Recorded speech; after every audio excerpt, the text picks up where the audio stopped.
mengingatkan akhirat itu penting sekali. Saya kekerasan sama Gus Bah karena Masya Allah ingat akhirat saya kalau melihat Gus Bah itu. Amin ya robbal amin. Masya Allah, alhamdulillah nih wajahnya orang Irang ini juga Masya Allah akhirat semuanya. Saya kira itu yang bisa saya sampaikan ya. Ingat itu Mbah Soleh Darat itu kagumnya sama siapa?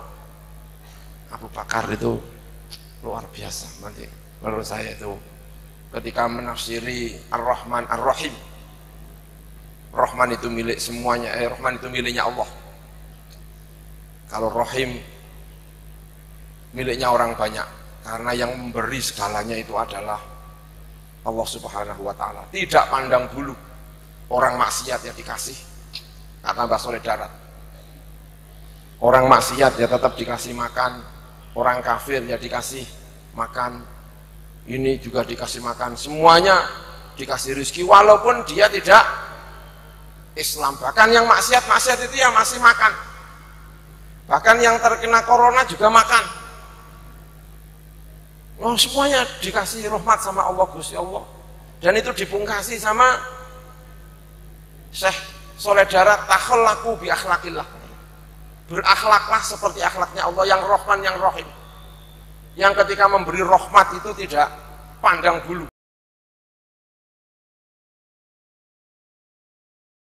Assalamualaikum warahmatullahi wabarakatuh.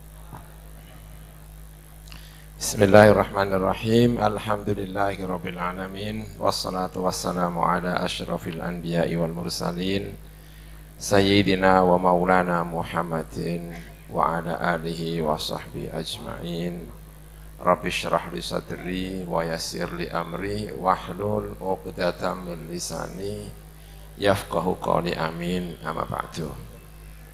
Yang terhormat para pimpinan PWNU, pengurus wilayah Nahdlatul Ulama Jawa Tengah, ada Kiai Haji Ubaidillah Sodakoh, ada Kiai Jamil, ada Pak Yai Huda, dan beberapa kiai-kiai yang lain, ada Pak Hashim, Gus Atabik, saya tidak bisa menyebut satu persatu. Ada kiai kita, salah satu Rais Surya Nahdlatul Ulama, Kiai Haji Ba'udin Nur Salim. Saya belum pernah melihat Gus Ba rapat Rais Surya di Jawa, Rais Surya, tapi pekerjaannya jalan-jalan, nggak pernah ngantor Gus Ba ini. Besok tanggal 10 saya berencana ke PBNU, ada rapat tentang Munas dan Muktamar Nahdlatul Ulama. Kepingin semoga bisa datang. Gus Ba mungkin juga nggak datang juga ini kayaknya. Uri itu Rais Surya yang uri. Ya khasnya memang agak uri gitu ya. Saya tadi datang ke sini itu tiba-tiba ada suara letusan yang keras sekali. Ada ban yang meletus. Saya hampir mengucapkan alhamdulillah, karena saya tanya santri saya, sopirnya itu ban kita ya, bukan, itu bannya truk di belakang. Saya hampir mengucapkan alhamdulillah, hampir saja, tapi enggak jadi, karena saya barusan baca karyanya Mbah Soleh Darat. Alhamdulillah, saya kok baca karyanya Mbah Soleh Darat, sehingga saya tidak berani mengucapkan alhamdulillah. Karena Mbah Soleh Darat itu bilang bahwa alhamdulillah itu sesuatu yang mulia sekali. Dalam tafsirnya kitab Faidur Rahman, jangan meletakkan alhamdulillah pada sesuatu yang tidak mulia. Maksiat kok alhamdulillah itu ya, sujud, nah itu alhamdulillah, salah-salah dikit alhamdulillah karena sujud, kata Gus Bah itu. Tapi maksiat kok alhamdulillah, itu menakutkan. Barangkali memperbanyak alhamdulillah tapi untuk nilai-nilai yang positif. Itu alhamdulillah saya kok tidak jadi ucapan karena barusan saja membaca karyanya Mbah Soleh Darat. Mbah Soleh Darat itu meriwayatkan dari As-Sirri As-Sikti, gurunya Imam Syekh Abdul Qadir Al-Jilani kalau tidak salah, namanya As-Sirri As-Sikti. Itu ditanya oleh muridnya, kalau alhamdulillah itu sesuatu yang sangat mulia, harus menjaganya, bagaimana caranya harus menjaganya? Seorang santri berkata kepada Syekh Sirri As-Sikti, lalu dijawab oleh Syekh Sirri As-Sikti, saya itu sudah tobat 30 tahun belum selesai-selesai gara-gara saya mengucapkan alhamdulillah. Kata Sirri As-Sikti, loh kamu kok bisa mengucapkan alhamdulillah kok tobat sampai 30 tahun? Karena di Baghdad itu pernah ada kebakaran, semuanya toko terbakar kecuali toko saya dikasih tahu tapi toko Anda tidak terbakar, dan saya mengucapkan alhamdulillah, dan saya menyesal mengucapkan alhamdulillah itu, karena itu berarti saya itu telah berbahagia di atas penderitaan orang lain. Sudah tahu banyak corona kok menjual masker mahal-mahal, itu tobatnya 70 turunan.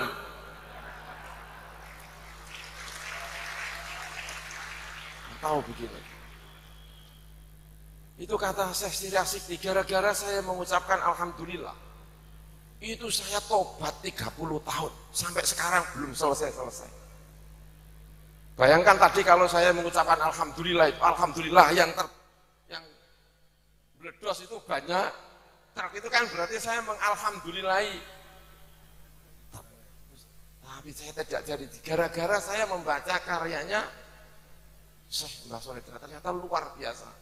Barusan saya merasa menjadi muridnya Mbah Soleh Darat, membaca karyanya kitab Faidul Ar-Rahman.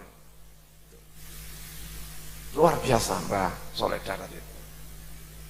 Saya juga punya sanad tentu saja dengan Mbah Soleh Darat, karena ada orang-orang sekitar Rembang yang ngaji kepada Mbah Soleh Darat. Katanya ya, ada Mbah Abdus Syakur, Gus Mbah tentu kenal dengan Mbah Abdus Syakur, ayahnya Mbah Dol. Mbah Dol itu yang punya karya yang luar biasa. Saya jadi mengerti kenapa banyak orang Jawa itu yang ngalim-ngalim itu diantaranya ya setelah tahu sanad-sanad itu. Ada tokoh yang menurut saya itu luar biasa. Salah satunya Mbah Soleh Darat sama Syekh Khotib Minangkabau. Syekh Khotib Minangkabau itu resmi menjadi khotib madhab Syafi'i di Masjidil Haram. Satu kurun dengan Mbah Soleh Darat, sama-sama muridnya Habib Ahmad Zaini Dahlan. Kebetulan siapa Kiai Soleh Darat itu kalau di daerah Rembang, di daerah Sarang itu ada murid-muridnya, ada Mbah Dahlan. Saya punya kakek namanya Mbah Dahlan. Saya itu anaknya Kiai Maimun anaknya Kiai Zubair anaknya Kiai Dahlan. Konon Kiai Dahlan itu pernah ngaji di Mbah Soleh Darat. Sama dengan Mbah Abdus Syakur. Mbah Syakur itu juga orang Sarang, orang Sarang juga ngajinya di sini. Pondok di Sarang itu wakofannya kakeknya atau ayahnya Mbah Syakur, Mbah Saman namanya. Mbah Muhsin bin Saman bin Abdus Syakur bin Muhsin bin Samadi kakeknya. Jadi luar biasa. Lalu ada lagi Syekh Khotib Minangkabau. Khotib Minangkabau itu juga muridnya Kiai Ahmad Zaini Dahlan, Mufti Syafi'iyah fil Haramain. Itu dua-duanya menurut saya itu luar biasa. Kenapa? Satu, kita di Indonesia itu dikenalkan dua tokoh, pendiri Muhammadiyah sama pendiri Nahdlatul Ulama. Itu ternyata sama-sama berguru kepada dua tokoh ini. Satu Khotib Minangkabau, yang kedua adalah Mbah Soleh Darat. Mbah Soleh Darat itu punya murid, yang satu mendirikan Muhammadiyah, yang satu mendirikan Nahdlatul Ulama. Sama-sama satu perguruan. Makanya aneh kalau kemudian NU ditolak Muhammadiyah, itu agak aneh.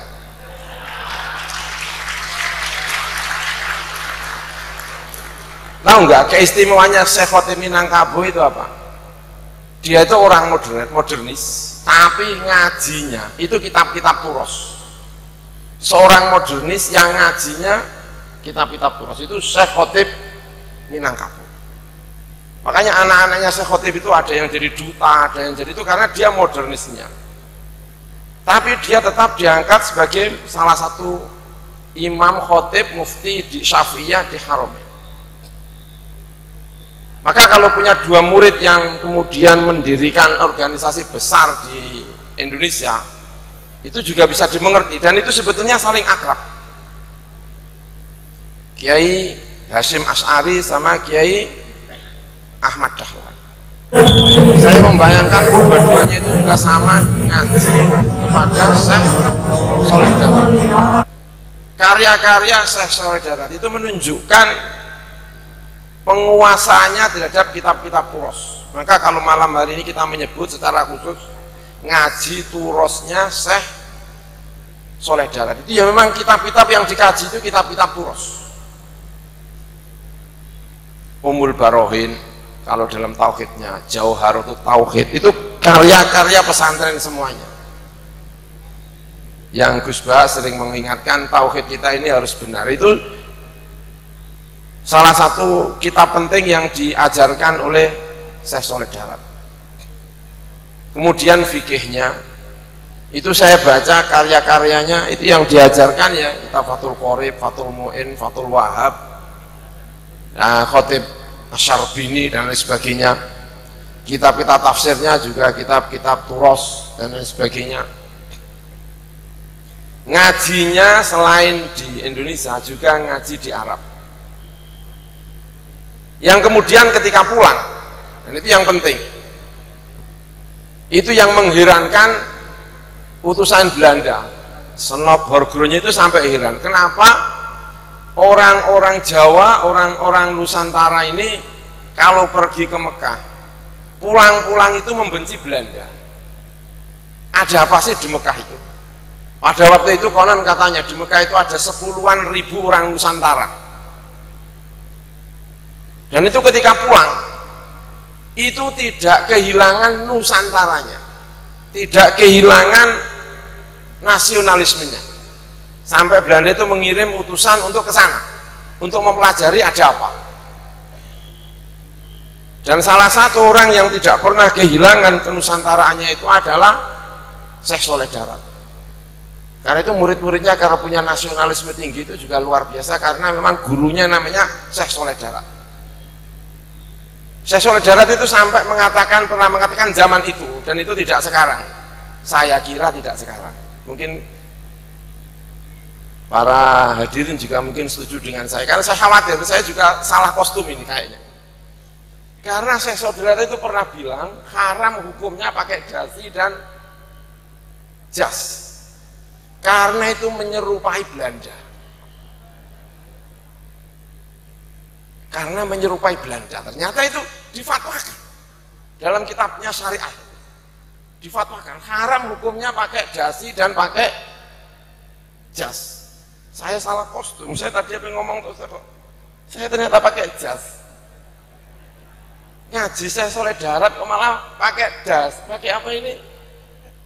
Dasinya tadi diharamkan. Itu saking bencinya sama Belanda, saking bencinya sama Belanda, benci sama Belanda.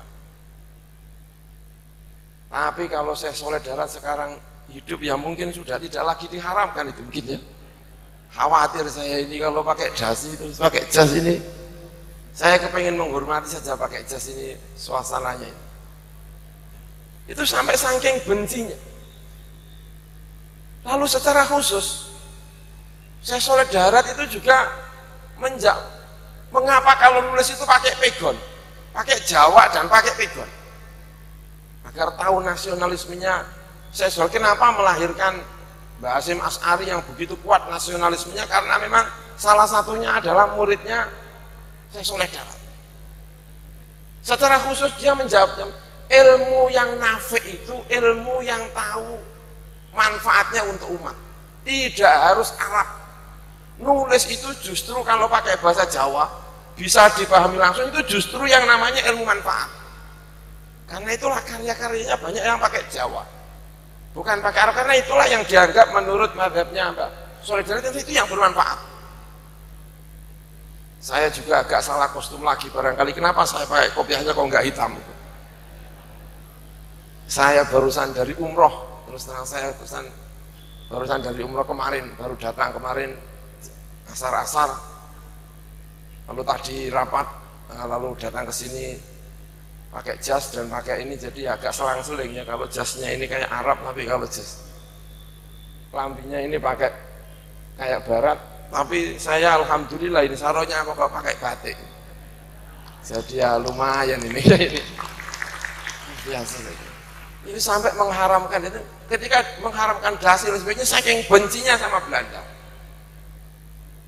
Waktu itu Belanda menggait beberapa ulama-ulama agar mengeluarkan fatwa-fatwa yang tidak pro dengan kemerdekaan. Misalnya Al-Quran dilarang diterjemahkan karena ada pro kontra di antara ulama dalam ulumul Quran, boleh nggak menerjemahkan Al-Quran itu. Itu perdebatan yang sudah lama sekali, dan Belanda pro dengan pendapat yang mengatakan Al-Quran itu tidak boleh diterjemahkan. Tapi itu ditentang sama Syekh Sholeh Darat, tidak harus diterjemahkan. Karena itulah beliau menulis tafsir dengan bahasa Jawa, harus diterjemahkan biar paham semuanya. Saking bencinya sama Belanda. Belanda mengatakan kalau nulis boyo nulisnya gedrik. Tahu gedrik nggak? Pakai tulisan Latin. Nggak, nulis harus pakai pegon. Maka karya-karyanya Mbah Sholeh Darat itu semuanya pakai pegon. Itu dalam rangka menyampaikan identitas kita.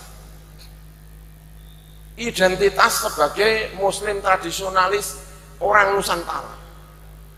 Jadi kalau nulis pakainya pakai bahasa apa? Jawa pegon. Dia mengatakan ini yang namanya ilmu manfaat. Ilmu manfaat itu ya ini. Lalu kenapa harus pakai bahasa Jawa, Al-Quran diterjemahkan pakai bahasa Jawa, tidak pakai? Karena kita adalah orang Jawa. Maka mempelajari Syekh Sholeh Darat ini, itu meski sekolahnya itu berada di Mekah, tapi pulang-pulang itu tidak kehilangan Indonesia ini. Karena banyak sekali orang yang kemudian belajarnya di Arab, pulang-pulang hidungnya masih Indonesia tapi kok perilakunya kok Arab. Ada lagi yang belajar di Barat, pulang-pulang tidak lagi menjadi orang Indonesia tapi menjadi Londo. Ini irungnya irung Jawa tapi kok gaya hidupnya gaya hidup Londo. Nah, Mbah Sholeh Darat itu bacaannya Arab, ininya Arab, tapi begitu pulang itu mampu mengkomunikasikan antara ilmunya dengan apa yang terjadi di Indonesia ini. Maka meski Mbah Sholeh Darat itu tidak menangi NU, karena Mbah Sholeh Darat itu wafat tahun 1903. Kalau Mbah Sholeh Darat hidup pada hari ini, saya kira yang paling pas itu kayaknya kok Nahdlatul Ulama itu Mbah Sholeh Darat, saya kira. Nggak tahu. Jadi saya kira pas Mbah Sholeh Darat itu. Ya walaupun tidak NU Mbah Sholeh, karena lahir sebelum Nahdlatul Ulama, tapi murid-muridnya itu banyak dari kalangan-kalangan yang kemudian menjadi penguat tradisi keilmuan Mbah Sholeh Darat. Tradisi keilmuan Nahdlatul Ulama. Banyak kalau kita mau menyebut, tentu saja ada siapa, Mbah Hasyim Asy'ari, ada Kiai Dahlan. Kiai Dahlan itu putranya Syekh Mahfud At-Turmusi. Syekh At-Turmusi itu putranya Mbah Abdul Manan. Putranya Abdullah putranya Mbah Abdul Manan, pendiri Pondok Termas. Mbah Abdul Manan itu sanadnya langsung kepada Az-Zabidi, pengarang Ithafus Sada Al-Mutaqid. Ketika belajar di Mesir, ngaji pada Syekh Zabidi kalau tidak salah. Itu syarah Ihya paling otoritatif, Ithafus Sada Al-Mutaqid. Itu muridnya namanya Syekh Abdul Manan, itu pendiri pondok pesantren Termas. Jadi jaringan ulama Nusantara ini ternyata Itu luar biasa. Dan itu cucunya Syekh Abdul Manan namanya kita, dan itu adalah menantunya Mbah Soleh Darat. Lalu punya murid lagi namanya Mbah Abdus Syakur. Mbah Abdus Syakur punya putra namanya Mbah Abdul Fadl.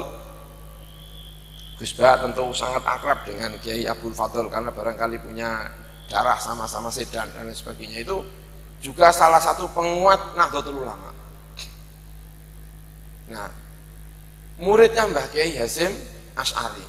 Punya Mbah Hasyim Asy'ari itu punya putra namanya Kiai Wahid, lalu Kiai Wahid punya putra lagi namanya Kiai Haji Abdurrahman Wahid.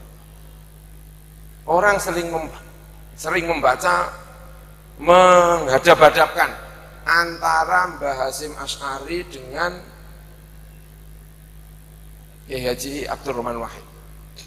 Yang satu katanya NU-nya agak aneh-aneh dikit, yang satu katanya NU-nya itu lurus. Sehingga sering mengatakan NU garis lurus itu adalah NU-nya Mbah Hasyim Asy'ari. Saya kira kok gimana gitu ya. Masa kita ini tidak lagi muridnya Mbah Hasyim Asy'ari. Ini tadi ada kitabnya Mbah Hasyim Asy'ari namanya Aqidatu Ahlus Sunnah wal Jamaah. Kitab ini ada kitab Mas Risalat Ahlus Sunnah wal Jamaah. Saya yang sedang ngajar kitab ini di Nahdlatul Ulama di wilayah Rembang di daerah sana. Saya juga ngajar. Saya juga kepingin membaca, mengajarkan kitabnya Mbah Soleh Darat, tafsirnya. Saya mencoba untuk membaca kitab tafsirnya, sangat menarik sekali. Sangat menarik. Sangat sufi. Itu tadi ya. Salah satu contohnya tadi itu. Soal apa? Mengucapkan alhamdulillah. Alhamdulillah. Banyak sing bledos ora bantu itu bisa tobat sampai. Makanya hati-hati dengan kalimat itu kalimat diingatkan betul sama Kiai Haji Soleh Darat, ahli fikih ya, karya fikihnya luar biasa, banyak sekali karya-karyanya, ahli di bidang tasawuf, ahli di bidang apa? Tasawuf. Jadi punya fikih, punya tasawuf, dijamekkan jadi satu, punya akidah, dan itu benar-benar menginspirasi diri Mbah Soleh Darat. Kalau kita runut, itu sebetulnya ada dalam diri Al-Imam Al-Ghazali, sehingga sebagian orang mengatakan Mbah Soleh Darat itu adalah Ghazalinya orang Indonesia. Itu adalah Mbah Soleh Darat, karena menjamekkan antara berbagai ilmu, seperti apa yang dilakukan oleh Al-Imam Al-Ghazali. Imam Ghazali itu bisa disebut sebagai ahli fikih karena punya karya Al-Wasit Al-Basit, punya karya di bidang fikih. Setelah menjadi seorang faqih, menjadi seorang mutakallim, punya kitab namanya Al-Iqtisad fil I'tiqad. Biar tahu bahwa kita ini punya tokoh namanya Mbah Soleh Darat, itu disebut sebagai Imam Ghazali kecil, dan itu punya sejarah yang mirip-mirip. Betapa bangganya kita, dan itu menjadi warisannya Nahdlatul Ulama, agar bangga menjadi Nahdlatul Ulama. Luar biasa. Lalu punya kitab tauhid, menerjemahkan, menyarai dikit-dikit kitab Jauharut Tauhid. Imam siapa namanya Syekh Soleh Darat sama dengan Imam Al-Ghazali. Lalu Al-Imam Al-Ghazali menjadi seorang sufistik.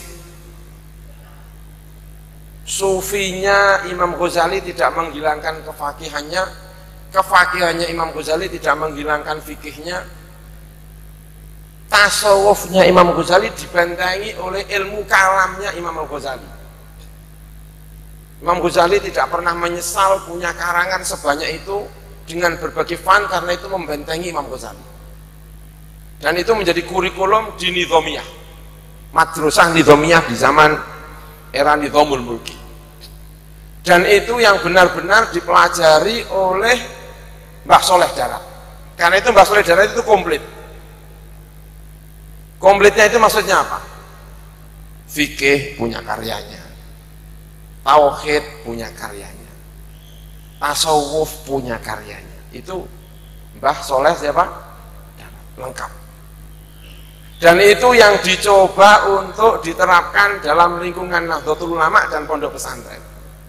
Yang pernah ngaji di pondok pesantren, ilmu utamanya itu apa? Ayat 3 ini dalam masalah agama, selain ilmu alat pasti ilmu tauhid. Kalau tauhid, kalau pernah di pondok pesantren pasti pernah ngaji apa yang dipelajari oleh Mbah Soleh Darat, pasti pernah pelajari. Umul Barohin khatam ya. Saya sendiri khatam ngaji walaupun nggak paham-paham dikit, tapi kan khatam. Nanti kalau ditanya sama Gusti Allah, kata Gus Bah, lumayan wis tahu lah. Kita kau ini orang tahu belajar repot, wis tahu lah, pokoknya wis tahu. Ya. Fikih tahu. Dulu saya pernah musyawarah sama Gus Bah, kebetulan saya jadi musyawarah biasa, roisnya Gus Bah. Jadi ya lumayan lah, sudah pernah musyawarah Fathul Qorib, Fathul Mu'in sudah pernah, sehingga kalau pernah menjadi ketua lembaga Basul Masail Nahdlatul Ulama PWNU Yogyakarta ya gak pantas, wong pernah ngaji. Kemudian apa namanya, tasawuf juga pernah ngaji. Saya pernah menghatamkan kitab Hidayahnya Al-Imam Ghazali. Sekarang juga saya juga sedang mengajar kitab Hidayahnya Imam Ghazali. Jadi agak pantas-pantas dikit lah kalau ngaji saya saudara, walaupun bajunya ini ya londo dikit, tapi saya kira fatwanya Mbah siapa Soleh Darat kalau sekarang itu ya mungkin kalau ditanya ya, oh sekarang sudah enggak londo tuh, itu gitu kira-kira lah. Masa hasil londo, masa ada yang bilang saya pakai jas pakai londo, kan saya kira sudah enggak ada yang bilang londo itu, kira-kira sudah enggak ada ya. Saya kira ya jangan ya, nanti awas kamu nanti kamu bilang gitu ya. Saya menyampaikan betapa bencinya sama Belanda itu sampai mengharamkan jas dan mengharamkan itu jas, itu sampai diharamkan. Itu saya kira menjadi inspirasi kita semuanya. Wajahnya Mbah Soleh Darat itu menjadi inspirasi kita, boleh belajar pada siapapun, belajar kepada A, kepada B, kepada D, tapi jangan sampai menghilangkan rasa cintanya kepada apa namanya, nasionalisme ini. Dan tentu kita sangat mencintai terhadap berbagai hal. Mbah Soleh Darat itu juga kalau melihat fotonya itu juga pakai udeng-udeng. Fotonya itu saya lihat itu ya pakai belangkon, ada pernah belangkon juga, ada yang belangkon, tapi saya juga pernah lihat kayaknya itu fotonya pakai udeng-udeng ala Arab. Jadi kalau saya pakai kopiah Arab gini ya pantas lah, kira-kira gitu ya, kira-kira. Jadi nggak saru-saru amat. Saya tadi itu agak khawatir, itu memang jas saya ini, saya khawatir itu. Tapi semoga ada perubahan fatwa saya kira ya. Masa Mbah Soleh Darat kalau sekarang lahir lagi mengharamkan apa, jas, wah repot sekali itu, dasi dan apa, jas itu. Karena kiai-kiai sekarang juga sudah banyak yang pakai apa, jas. Saya kira setuju ya, saya jadi agak senang kalau setuju itu kan. Dan sekadung pakai jas itu Mbah siapa, Mbah Soleh Darat. Kemudian cintanya agar setiap orang itu punya kesempatan untuk belajar agama. Agama itu jangan dipersulit, agama itu disampaikan kepada orang lain, itu juga menyenangkan sekali. Syekh Soleh Darat itu senang sama Abu Bakar, senang sekali, sampai memuji Abu Bakar, mengutip hadis yang saya tidak tahu sahih dan tidaknya, tapi itu benar-benar dikutip sama Syekh Soleh Darat. Orang paling punya belas kasihan terhadap umatku itu adalah Abu Bakar. Arhamu ummati Abu Bakar. Itu menurut Mbah Soleh Darat. Kenapa kok Abu Bakar yang saya pahami? Kenapa? Karena Abu Bakar itu setiap kali dilihat itu mengingatkan kepada akhirat,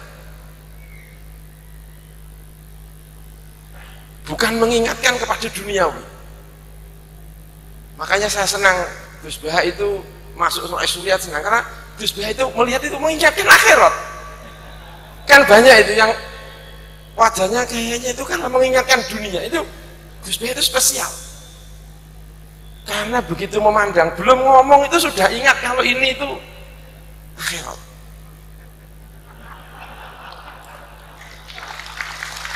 Ya.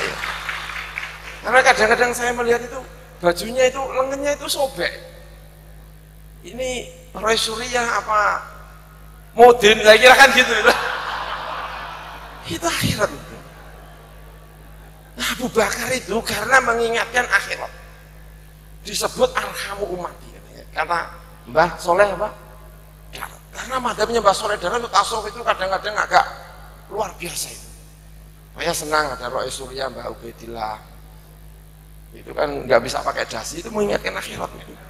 Tapi pelan-pelan kalau ngomong itu mengingatkan akhirat.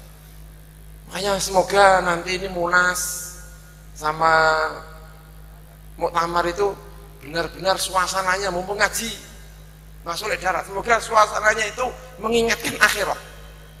Amin ya robbal alamin. Apalagi nanti kalau pemilihan Rois Surya, semoga cara memilihnya Rois Surya itu mengingatkan akhirat. Mumpung kita ngaji turusnya Mbah Soleh Darat. Semoga nanti di Munas dan di Konbes mobilnya agak dikit kijang-kijang gitu loh, jangan yang Al-Fatihah. Biar mengingatkan akhirat, ya. Semoga. Dan semoga nanti Rois Suryahnya mau menginap di pondok-pondok, tidak cari hotel-hotel, biar ingat akhirat. Amin ya robbal alamin. Rumah saya tidak ada AC-nya, semoga tetap mau yang nginap kerasan di rumah saya meski tidak ada AC-nya, biar jadi Abu Bakar yang banyak. Amin ya robbal alamin. Kiai Ubed semoga tidak nyewa hotel. Amin ya robbal alamin. Tetap nginap di pondok-pondok itu. Wah, insya Allah dalamnya yang gitu-gitu itu. Kata siapa? Mbah Soleh Darat, arhamu umati Abu Bakar. Karena segala sesuatu yang disentuh oleh Abu Bakar itu mengingatkan akhirat. Luar biasa itu. Barongsai di tempat NU mengingatkan akhirat. Semoga yang punya menghibahkan ini kepada Nahdlatul Ulama. Amin ya robbal alamin. Mengingatkan akhirat itu penting sekali. Saya kekerasan sama Gus Bah karena Masya Allah ingat akhirat saya kalau melihat Gus Bah itu. Amin ya robbal alamin. Masya Allah, alhamdulillah nih wajahnya orang Irang ini juga Masya Allah akhirat semuanya. Saya kira itu yang bisa saya sampaikan ya. Ingat itu Mbah Soleh Darat itu kagumnya sama siapa?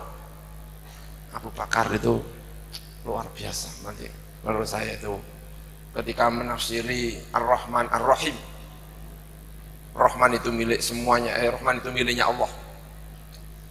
Kalau Rahim miliknya orang banyak, karena yang memberi segalanya itu adalah Allah Subhanahu wa Ta'ala. Tidak pandang bulu, orang maksiat ya dikasih, kata Mbah Soleh Darat.